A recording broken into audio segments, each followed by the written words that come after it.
Check, check, 1, 2, 1, 2. What's up, everybody? This is a little impromptu stream. Nothing important. I just felt like streaming.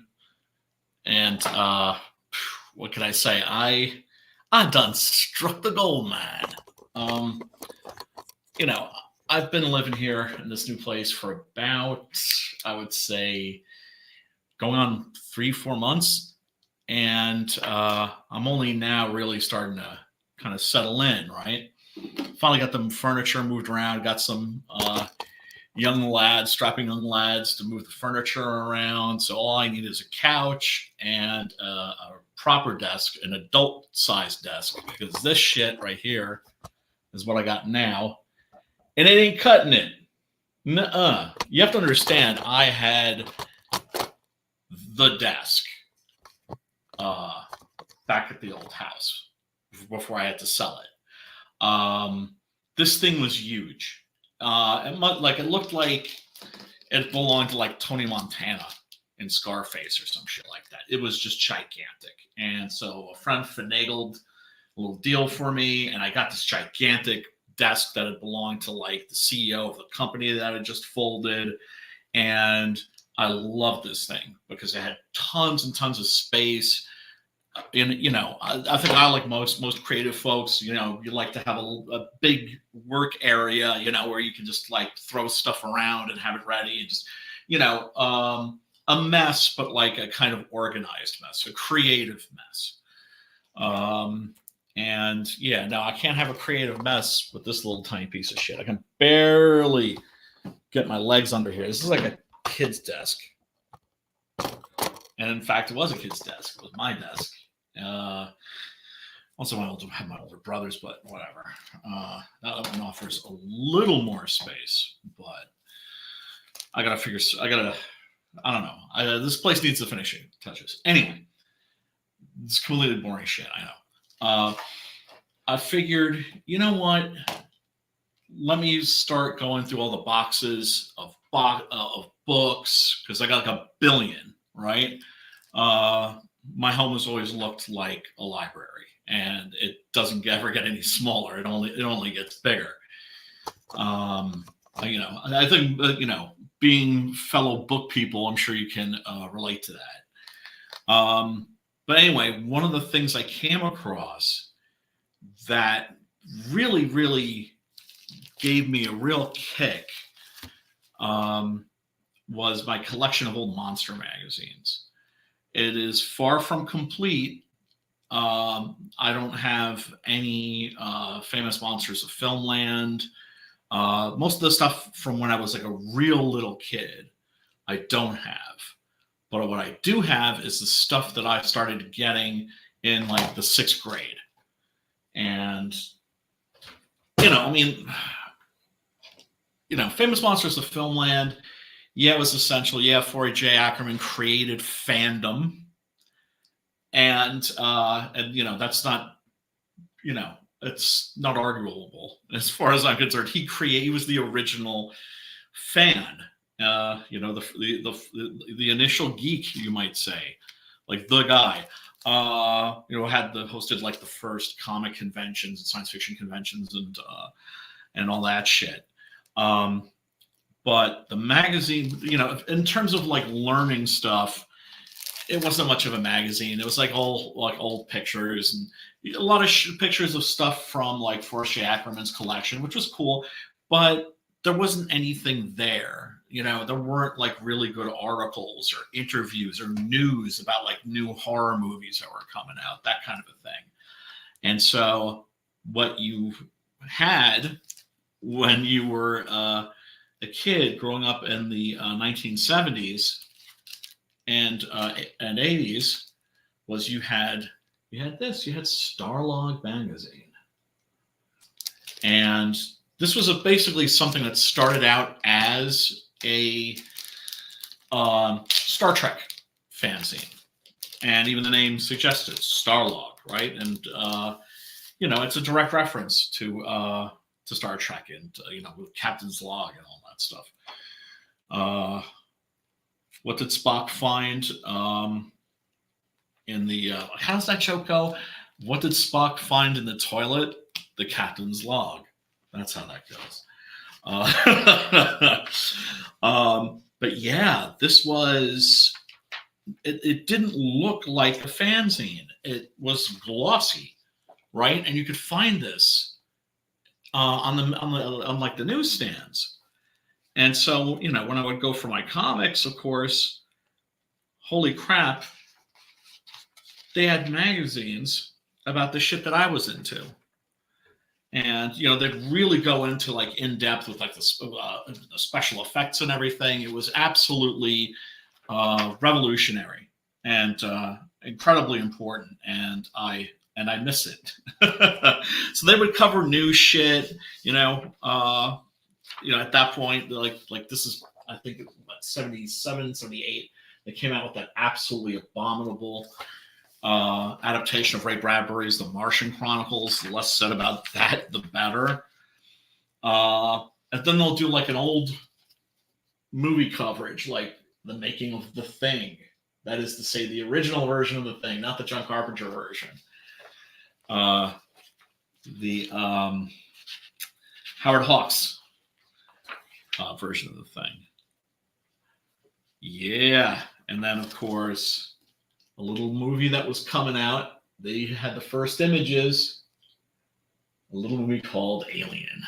I was, from reading this magazine, I was psyched to see this. I was psyched to see that. I knew it was a place where you could find out pre-internet where the cool shit, where the fly shit was coming out, and this was, as a little kid, comics were the things that basically taught me how to read. And this was a magazine that just got, that was like on a different level. It was not directed towards kids. It was directed towards adults. And then of course there was its sister magazine, which is probably more famous, which is Fangoria. Yeah. I wish I had the one that got me into deep shit, man. Got me into deep shit when I was in high school. Because I would carry these magazines around with me. Did it get me teased? Did it get me bullied? I would have gotten teased and bullied anyway.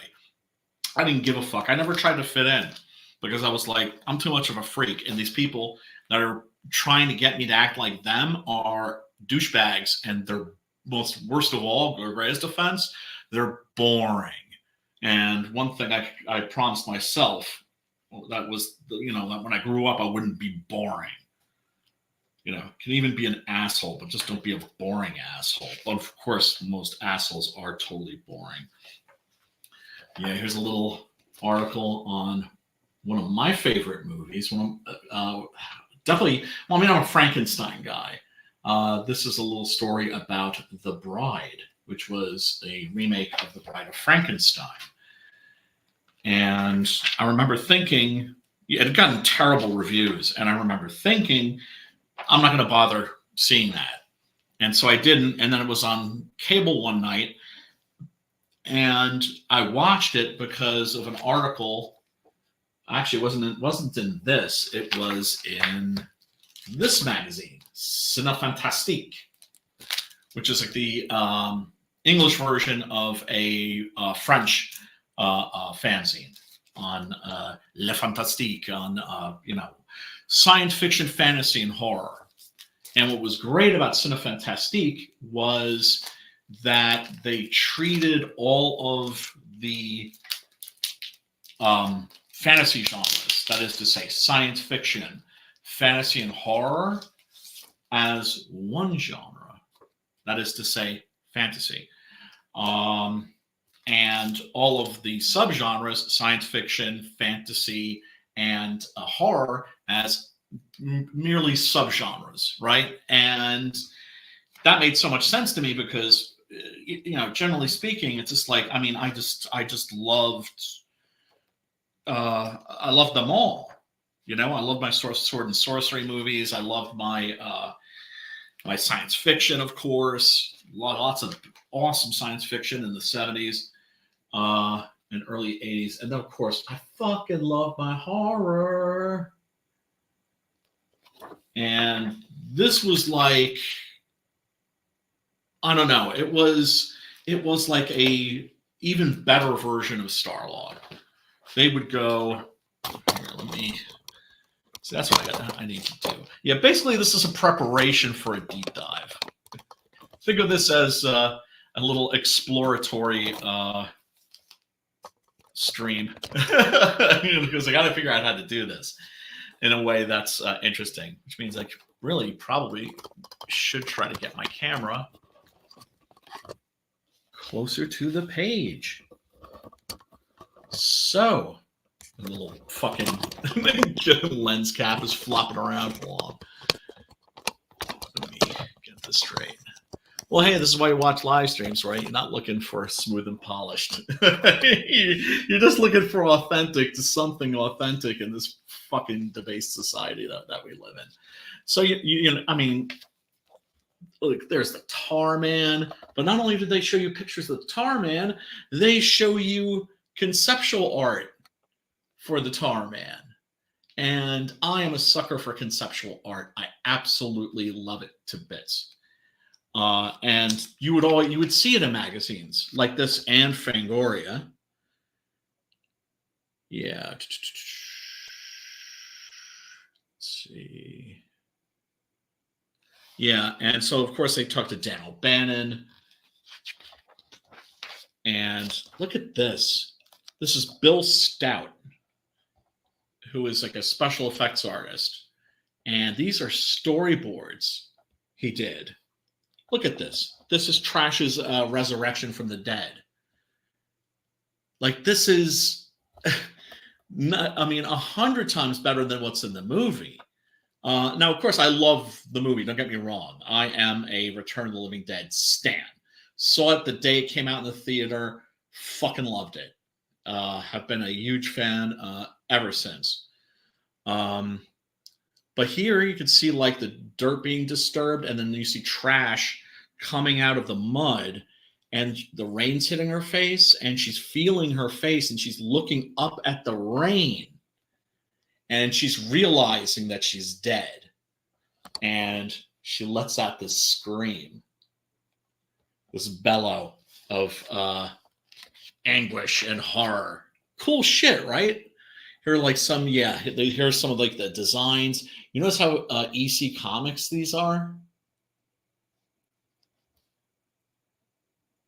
Yeah, there's even one called EC, actually. These are like zombie designs that all had names. And yeah, there's like conceptual art for the half zombie.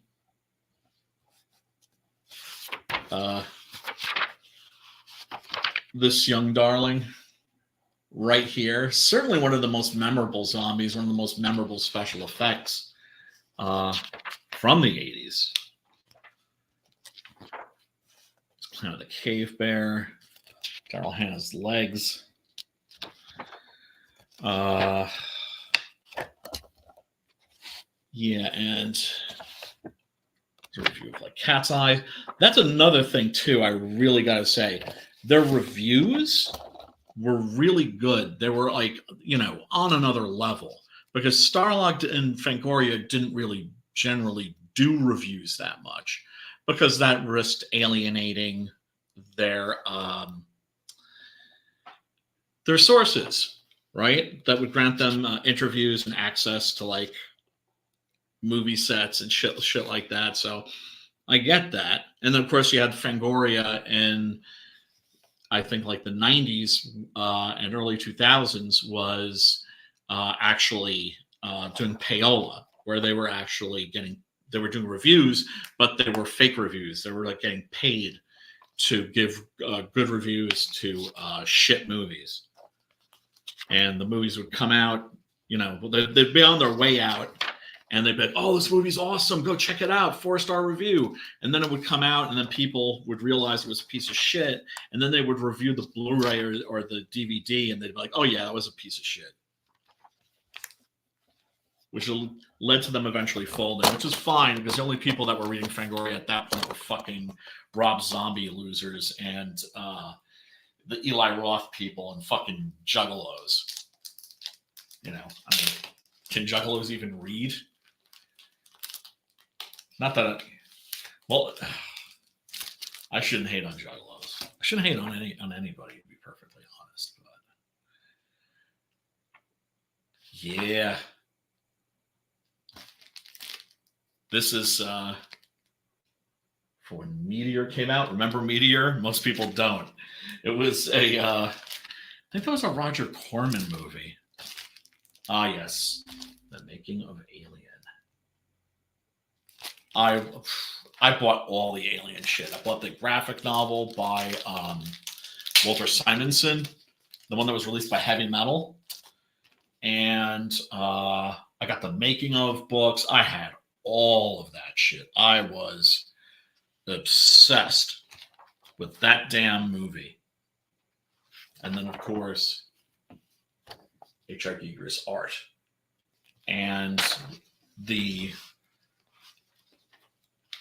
thing that was just so important about that was you got to see all of the different artists that worked on that movie.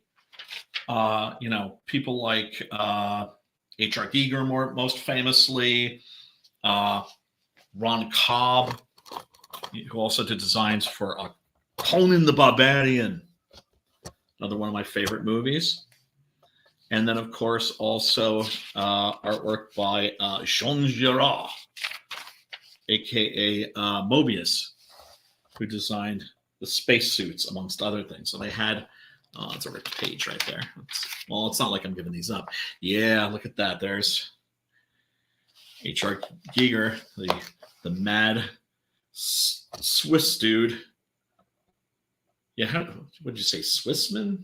I don't even know. Swiss surrealist, H.R. Giger. Yeah, that's what I call him, Swiss surrealist. Yeah, there's the art that he did for Jodorowsky's Dune, which never got made.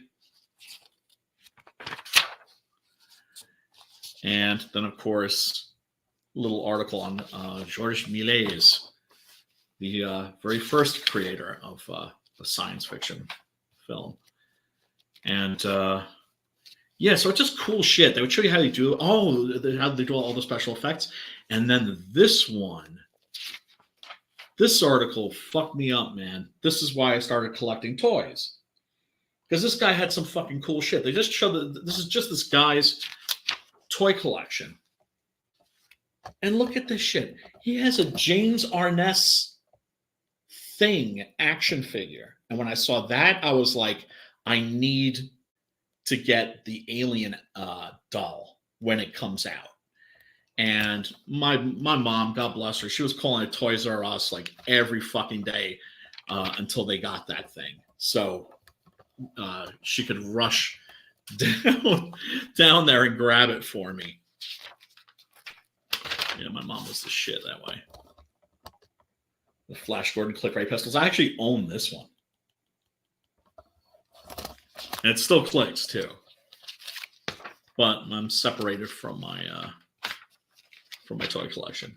So, oh man, I can't wait to get into some of these. Got to do this with fucking with my homies, man. With Matt and Preston and Simdog.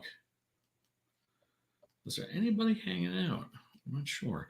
But this right here is special. This right here, I don't know what it's going for on eBay. I mean, when I was in dire financial straits, when I was taking care of my mom, I remember, thinking like, oh, well, I have a lot of shit to sell. But then this was during the Rona, so everybody was selling their shit. And so I wasn't going to sell my shit if it meant that I was going to have to part with a lot of shit for like very little, very little money. I knew I would kick myself in the ass. But yeah, this in particular is, so you gotta be real careful here. You know, you gotta have that. We all know what that's like when you open that bag and you take that comic or that magazine out and it gets caught on the tape and it rips the damn thing. But they found a way around that. Actually, it's a particular type of tape that doesn't do that, right? I think it's that blue shit. Got to remember that when I do fulfillment on the new 6-gun Gorilla. Yeah, like this is fucking amazing. So there's articles on Krull, Poltergeist, a little movie called E.T. Who gives a fuck about that shit? Kid flying on a fucking bicycle, no thank you. Krull, Sword and Sorcery. I don't know. It's not a bad movie. It's just sort of there. I know it has its fans. It has the dullest hero, man. I think that's what that movie's real problem is. The hero and the female lead both just have a distinct lack of charisma. But this is what we really want. I don't know what it is, but it's weird and pissed off. The making of The Thing and Rob Bottin's eye-popping razzle-dazzle makeup effects. So naturally, this is a treasure trove. Like this is almost as good as having a book on the making of The Thing. And one of my favorite my favorite comic book artist ever, Mr. Mike Ploog, stopped doing comics and started doing conceptual art and storyboards for Hollywood. Because he felt embarrassed about his art. He thought his art wasn't good enough. And so he was embarrassed of it. And so he wanted to do it where he could get paid really, really well. And nobody would have to look at his atrocious art, which to me is just heartbreaking when I think about it, all the great comics that we missed out on. Look at that. That is fucking amazing. Yeah. Because you can see that special effect didn't go that far, didn't go that way, unfortunately. But you know, not to bitch about the special effects in The Thing. I mean, yo, maybe the greatest practical effects in cinema history. Certainly groundbreaking by any stretch. None of that fucking CGI bullshit. Everything shot in camera. And it looks like the real thing because it is the real thing. Yeah, there you can see. There's the special effect. There's how they did the special effect.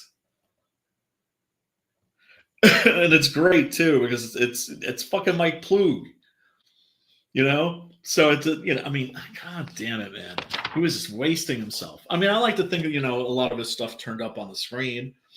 He did the conceptual art for Shrek, for instance, although his original character design isn't what they went with. And that's really sad because his original character design was a 1,000 times cooler than what they ended up doing. Yo, Chris, what's up? Dr. Agita. Edwin, what up? Yeah, Dr. Agita, this is a really nice collection, ain't it? Yeah. I still, I haven't forgotten. I got, Dr. Agita gave me a bunch of his Starlogs, or Fangorias, right? And so whenever we would hang out, I would always get him to take a Fangoria with him, right? Because I like giving shit away, and because it's impossible for me to feel real pleasure and joy. So I kind of live vicariously by trying to make other people happy if I can, through stupid shit, hooking a brother up with some Fangorias. But dude, if the day you want these Fangorias back, you let me know, brother. You let me know. And they will be coming back to you. Oh, Castle of Frankenstein. I loved this when I was a kid because it was like a smarter, just a better version of Famous Monsters. And here, hold on a sec. Let me. I gotta be surgical about this shit. I don't want to fucking fuck this up.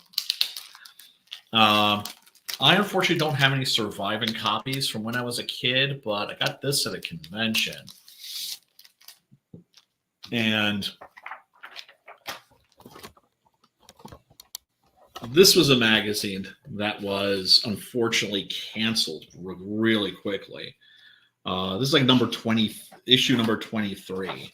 What was great about this was closer in the direction of STARLOG. This was like the missing link between Famous Monsters of Filmland and STARLOG. There's a story on the Doc Savage movie, which starts out amazing and then just basically turns into like a campy, shitty TV movie.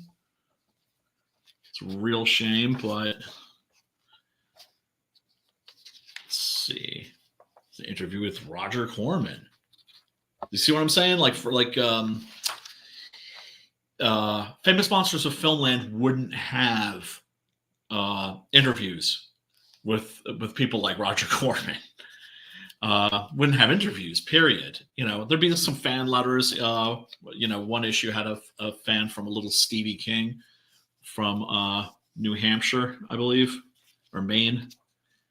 And yeah, I mean, you'd be surprised about the Stephen King, Joe Dante, Joe Landis, all those guys were readers of that magazine when they were little kids. Not of this earth, for all you Danzig fans. Yes, it was a little pic from The Wicker Man, Frankenstein and the Monster from Hell, Satanic Rites of Dracula, Sugar Hill, Macumba action there, Zardoz. The gun is good. The penis is bad. Yes, if you've never, yes, that's actual dialogue from that movie. If you've never seen Zardoz, wake the fuck up. You don't want to. Seriously, like, what are you doing with your life? Yeah, so this was a good magazine, and I remember also, yes, that's what this is. They started doing something that nobody had ever done. And they would do it in each issue. It was like they were doing it in pieces. It was an encyclopedia, basically, of horror films. And I learned about so many movies from that. And unfortunately, they never had a chance to finish it because the magazine got canceled. And I think they also maybe had science fiction in there too. Yeah, like The Terminal Man. But yeah, this was just a great kick-ass magazine. And I gotta get more of those. I know they're pretty cheap. You know, like the old I got the old Hammer Horror magazine too. Those are great. Oh my fucking god, because those have got comic book adaptations of old Hammer movies in them that are like by John Bolton, believe it or not. So you've got like, I need to grab more of those. I remember Preston saying that they were on the cheap side. All right, I am going to try and get some fucking writing done on the Puritanian. I feel bad. I've been I don't know, it's been fucking slower with the writing, but that's a script that I'm writing for my boy Matt. And I need to get on it because this is going to be a busy year, man. I am working on some promotional stuff for the new Six Gun Gorilla campaign launching on Indiegogo. I'm thinking late February, early March. Probably. Oh yeah. And I got to show this. Look at this. See that right there? See that right there? See that right there, boy? That's as close as I can get the camera, unfortunately. That's the original painting. That's the original canvas that Preston did of the Iron Maiden Stranger in a Strange Land parody cover. Limited edition parody cover. I think I still have a couple of those lying around. I guess I'll probably throw those in as like bonuses or something like that. I don't know. And I still have a bunch of those prints too. But I literally had a print of that on my wall, and now I have the actual painting because my boy Preston Acevedo just hooked me up with it just as a gift. And you know, I don't know. It's hard for me to accept a gift like that because it's just like I know how proud he is of that thing. So I told him, anytime you want it back, you just let me know. It'll, you know, I'm its caretaker. It's staying with me right now. But if you ever want it back, that's cool. But you know, he's like, no, fuck you. and I get that too. You know, just accept the fucking gift, motherfucker. Next time, I think I'll be talking a little bit about this Twilight Zone magazine. This too was just an incredible magazine that didn't get the love that it deserved. And this is just fantastic because it's about 1982, a landmark year for fantasy. Holy fucking shit. When I read you the list of all the fucking dope movies that came out in 1982, and I was there in the theater, saw most of them, holy shit, man. It's just astounding. I don't think we've ever had a better year for movies than 1982. Anyway, I'm Audi 5000. I'm gonna try and get some more. Yeah, I gotta leave. The main reason I'm doing this is to fucking keep from writing. I realize that, but time to stop procrastinating. Anyway, anybody who's watching, thank you for chilling out, hanging out with me. And oh yeah, tomorrow on the Horror Movie Club, 9 p.m. EST, we are doing Dawn of the Dead, extended mall hours cut, motherfuckers. And that's just gonna be like a party. I mean, because I could do an entire shit. I can make the entire stream about Dawn of the Dead and just talk about that movie every week. So I know it's just gonna be like verbal diarrhea and watching cool and what and there will be clips. I don't care if because I don't think YouTube's gonna gank me for that, but we'll see. Anyway, hope you have a good evening, and I will talk to you soon. And until then, peace and love.